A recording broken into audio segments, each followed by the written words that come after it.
May kaso for example sa isang probinsya kung saan 32 ang patay at nanlaban daw sila. So parang in-imply nyo, paano nangyari na sa isang gabi, naging kilala lahat at lumaban sa pulis ng sabay-sabay?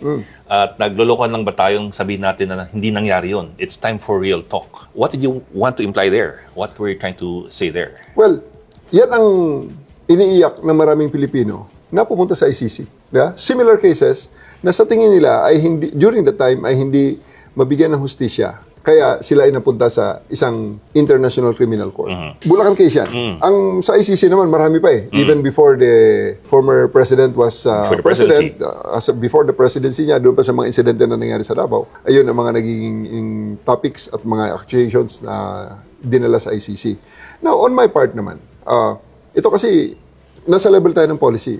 Nasa level tayo ng policy. So, to craft the correct policy, responsive to the current times, to the current operational environment, we need to look back kung ano yung base data, kung ano ang mga possible, kung ano ang mga pwede natin paghugutan, parang sa thesis, the review of related literature.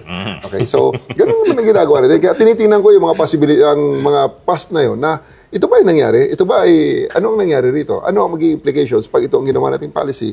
Ano ang magiging epekto pag in-implement natin to? So, you know, I made those statements in those contexts, if I remember it right. And until now naman, hindi nagbabago ang ating stance na talagang dapat itong mga to, ay titingnan natin. Ngayon, kung may mga tao dyan na gustong magreklamo at gustong ipa-review ang mga cases na, we're always welcome so that we eventually will find closure. Hanapin natin ang win-win solution. Kasi at the end of the day,